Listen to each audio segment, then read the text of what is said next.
Hey, it's Game Hydro. Today we're doing a game called Hex Defense, which is a new game by Voodoo that's kind of like tower defense with simple shapes and numbers, which tends to be a Voodoo trademark. They tend to like mathematical games. We're going to talk about some tips and strategies. We're going to dive into battle, go over some of the goings-on in battle. So if you're watching this video and you're brand new to the game, you might be wondering what this green thing is. That's your hero card. Hero chip rather, and that gets added right around the time you pass about chapter 5 or chapter 6 and will add significantly to your battle strategy. But you're going to have to start adding more than that though. We're going to do this boomerang guy first. Now you start off the game with the regular ball shot, which is the blue one on the bottom left, and early on you unlock the bomb shot, which is the yellow one, which takes up 2 spaces, and the Uzi, which is the red one. That one takes up 1 space as well. All of these have certain value that they bring to the table. We're going to place a bomb now. The bomb does splash damage, but fires fairly slowly. And the ball shot and Uzi fire quickly, but do fairly small amounts of damage. We're going to add the ball shot right there. Even though that's the most basic type of gun, still pretty important to have one of those in your party. And merging is also the name of the game in this game. You can merge 2 of these chips together, 2 of the identical chips, in order to increase the attack power and the firing speed of both of them. And then if you merge 2 sets of 2 together, you'll create the most highly powered one. And make sure to move your towers around in order to do damage once the enemies are out of range. You can move towers whenever you want, however you want. And each time you gain a level within this, you'll be able to pick from 1 out of 3 skills. In this case, we got a 10% discount on stuff, 5% blast radius, 40% tokens, or excuse me, 46 tokens. I'm going with 46 tokens because this will help me kind of put stuff together and explain it faster. So we're going to merge 2 ball shots together. We're going to put down 2 more ball shots, and then merge these 2 together. So that is the maximum merge level that they're at. As you can see, they fire a massive amount of shots now and do more damage. So they're going to be far more effective against the horde of enemies that's coming. As the waves continue, the enemies will continue to get stronger. Merging bombs together, definitely good, because then you can fire 2 bombs at a time instead of just 1 bomb. You can also move your hero card around, but it's not quite necessary most of the time because of the massive amount of range it has. The other cards have less total range, as you can see. These tap them and drag them around to see what the range is if you want to know what enemies they'll be able to hit and what parts of the board they'll be able to cover. Once the enemies with super high health jump in, then it becomes quite a bit more valuable to drag your cards around, especially as you start getting to more difficult levels. You've also got this smart bomb thing, the red button as I call it. You can drag it, tap it, pick it up, and drop it wherever you want. And as soon as an enemy hits it, it will explode and do large amounts of range damage. I'm going to drop it in the middle of this stack here, and you can see instant kill. Typically, the more expensive towers tend to be worth it, although there are tons of towers in this game, many which we're not using right now, many of which are not unlocked yet for us. And we got another skill upgrade. Some of these skill upgrades require you to watch an advertisement video in order to acquire them. Those tend to be the most powerful ones. So if you want to watch an ad video, go for it. But if you get too reliant on watching ad videos for big skill upgrades just to win, you might end up finding yourself counting on that a little too much. Plus, you can watch an ad video to refresh the list of skills. We're going to take tokens again. Other skills that sometimes pop up include not only range, but firing speed, overall attack power, and extra red buttons. I think they're called gadget mines or something like that. I just like calling them red buttons, because literally that's what they are. You push the red button and it goes boom. Anybody that's ever watched Looney Tunes in their life knows that. All right, we're putting the Uzi down. I'm going to move it up to demonstrate how that one fires.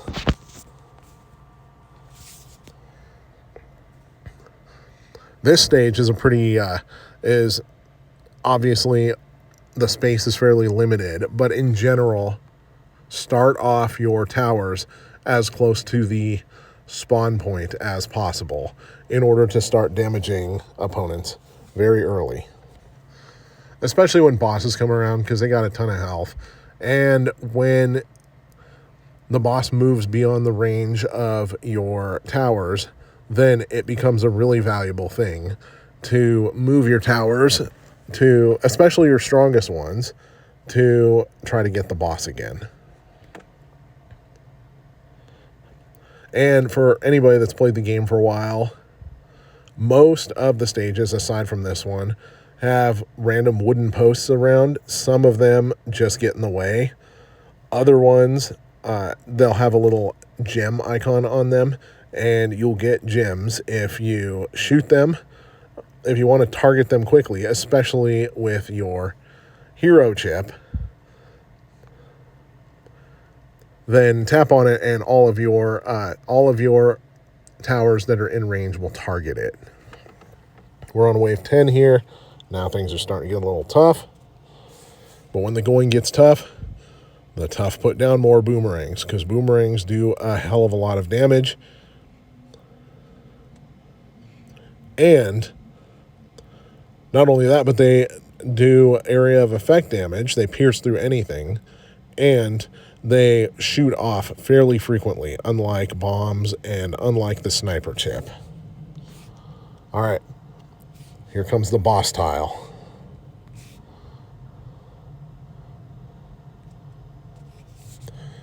I'm just putting that Uzi thing down because I'm going to make a fully merged Uzi tower as soon as there we go, now I'm able. So for that one, the firing speed isn't that much higher, but the actual damage it does is pretty high. Let's try 10% blast radius. That one should increase the blast radius of the bombs.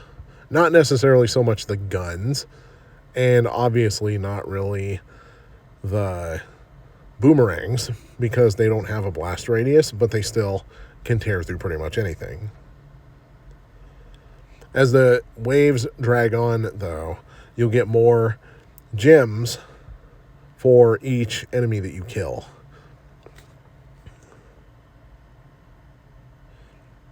So we're going to let the gems build up a bit, do a fully merged bomb tower.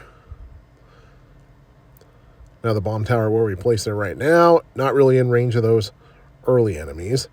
The main reason it's there is so that when I have enough gems, I can put another one down and make a fully maxed out bomb tower.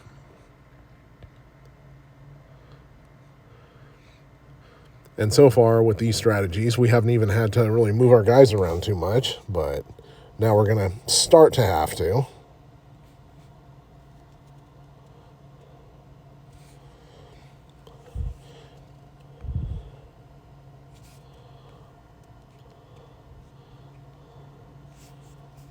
All right, now we got enough to make a full bomb tower.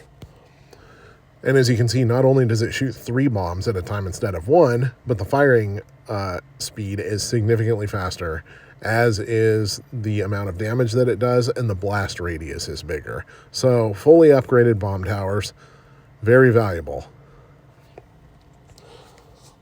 And these enemies have a lot of health. You can use this red button to kind of soften the lineup if you need to. Move your guys over to clean up.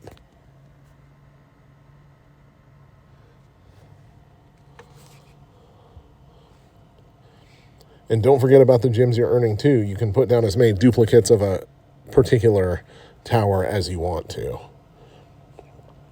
This one, that's a little dicey because there's not enough room to put many of them down. But you still want to.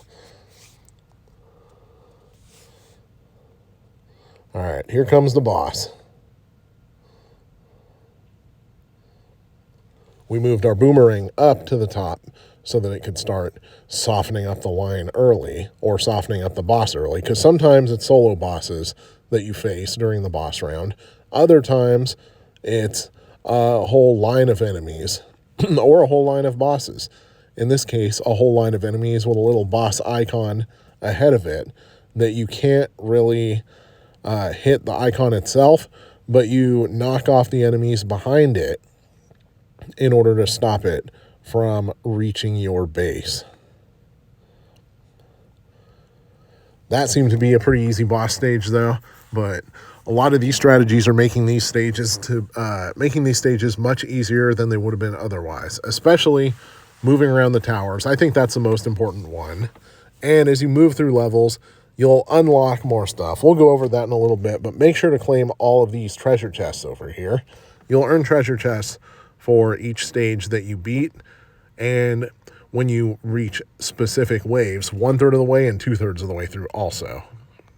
Typically, these chests give you coins, which then can be used to upgrade your towers. That last chest on stage 8 contained hero coins though, which we'll go over that in just a second. But now we've got a laser in our deck, and we can replace any one of these with a laser. I'm going to replace the Uzi. The levels, you can level each one up individually. The levels don't carry over, so you're going to have to spend your coins and level them up again in order to do the amount of damage that you want to. And of course, the boomerang gets upgraded because the boomerang is awesome. But you get more merges. You get more merges added here as you level up each individual tower. The cheapest tower to level up is the ball tower. And of course, it's the cheapest one to put down. Sometimes you just need something cheap and quick to put down. Now over here, you got your hero tiles. Only one here so far is the sniper. We got hero coins. We can upgrade it. So upgrading that is, if you can see the stats, upgrading that increases the attack power dramatically, plus also increases the firing speed a little bit by decreasing the cooldown time. Go to the skills area, and as you continue to upgrade it, you'll unlock specific tower bonuses. For example, at level 7 here, we can get our first tower bonus, which is a 20% range bonus. Seems not that useful considering this thing has a ton of range already. Level 10, you can unlock a 10% damage bonus and equip that. Level 12, 10% chance of an extra shot. That one's pretty good, especially against bosses. Level 8, you can unlock the skills, such as 25% hero range, 20% less of a hero cooldown, so higher firing speed, +1 piercing shot, which means the projectile goes through one enemy. And each of your hero towers is going to have its own sets of tower bonuses and skills and whatnot. And then you can unlock more gadgets besides the red button mine. Freeze mine, which stops enemies. Fire mine, which deals burn damage, and that's continuous. And hero bonus here, 10% hero damage at level 10, 20% range at level 20, 20% heroes crit rate at 20, or at level 17 rather. And then the super skill at level 11 is the burst beam, which fires at multiple targets. All of these towers here cost very, very large amounts of gems, and there are some free gems that you can pick up throughout the game, but the main way to get more gems is to purchase them in the in-app purchase store. Over here on the left side, you got the store. There's your gem store. You can buy anywhere between 80 for 99 cents and 16,000 for $100. That's a lot. You can watch advertisement videos in order to earn free gold, and gold actually increases per video as you get further into the game and as you beat more stages. And then you can spin for new heroes. Or no, not spin for new heroes. You can get more hero coins by spending gems as well. But you can also get them from completing quests. You got your daily quests, your weekly quest, and your achievement quests. So daily quests reset every 24 hours. And as you complete them, you will be able to open those little chests at the top, which have larger rewards, such as big amounts of coins, free gems, hero coins, etc. Weekly chests reset every 7 days, anywhere from logging in to battling 10 times, maxing out a tower, player level, refunding your towers. And then overall achievements, logging in for 10 days, battling 10 times, and earning 10,000 coins here. These achievements are great ways to earn free gems. We're going to go into the next battle, see if they got any of the posts we're talking about, but not a whole lot left to talk about in this video. But when you watch, oh, here we go, the posts. When you watch advertisement videos for free coins, you'll get 2 ad video coins per day, or 2 ad video coin boosters, rather. Sorry, we just tapped the post there, so we're going to make short work of it and get a bunch of gems. When you watch the advertisement video boosters, you're limited to 2 coin boosters per day. You can try resetting the counter via setting your phone ahead by a day, or your tablet, whatever you play on. There's the gadget mine. And go back to the game, then the counter should be reset. However, be careful about doing this because this could end up screwing up the rest of the counters. It may cause the daily quests and the ad videos to stop resetting, which would be really annoying if that happened. Also, this fast forward button up here, you can double the speed of everything. However, you got to watch an ad video in order to get it for just 10 minutes, and you got to spend $5 in order to unlock it permanently. With $5 spent, you get 150 free gems or free diamonds, but that's far less than you would get by just spending $5 on diamonds in the store. So, in my opinion, not necessarily worth it. And those hearts up there represent the lives that you have in the level. Each enemy that reaches your base will take one of your lives away. So that's why you don't want to let enemies reach base. Also, these unmarked posts don't really do anything when you acquire them, or when you shoot them rather. They just get in the way if they're there. So we're going to let a few guys go up there, watch the hearts go down. Basically, if you lose all your hearts, you lose the stage. And if you want to get rid of one of your towers, drag it down here and you'll be able to get rid of it. However, it'll only give you about a third. It'll only give you about a third of what you spent on it. So it's not like it'll give you a full refund. Even so, though, if some towers are just taking up space, that can be a good way to get rid of them. Anyways, this is Game Hydro. Hope you liked our tips, tricks, and whatnot about the game. Please like and subscribe, and follow us for more videos.